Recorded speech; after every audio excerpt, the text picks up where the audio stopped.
Hi అండి. అందరూ ఎలా ఉన్నారు? ఈ సీజన్ ఫ్రూట్ ఇది తాటిపండు. ఈ సీజన్‌లో దొరకటం మన అదృష్టం.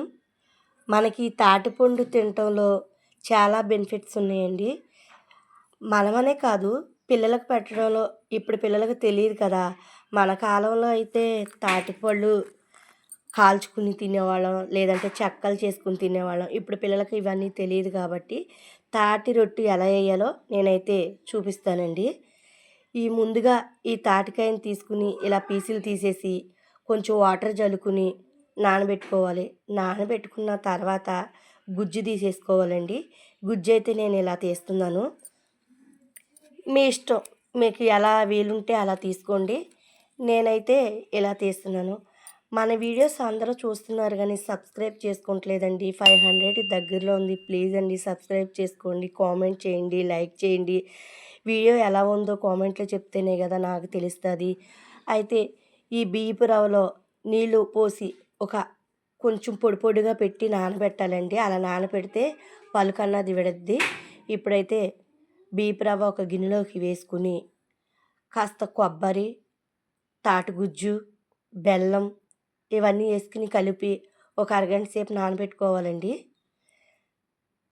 వీలున్న వరకు తాటి రొట్టె ఇలా చేసుకోండి. చాలా బాగుంటుంది. చాలా బాగా వస్తుంది కూడా. పిల్లలకైతే పెట్టండి మీరు తప్పకుండా. ఎందుకంటే రేపు ఇప్పుడుండే పిల్లలకి బలం ఉండలేదండి. ఇలాంటివన్నీ పెడితేనే కదా మన పిల్లలకు కూడా నడుము బలం అనేది ఉండేది. నేనైతే ఇలాగే చేస్తానండి తాటి రొట్టె. ఈ బియ్యపు రవ్వ నేను నూక రవ్వ తెప్పించానండి. మీ ఇష్టం.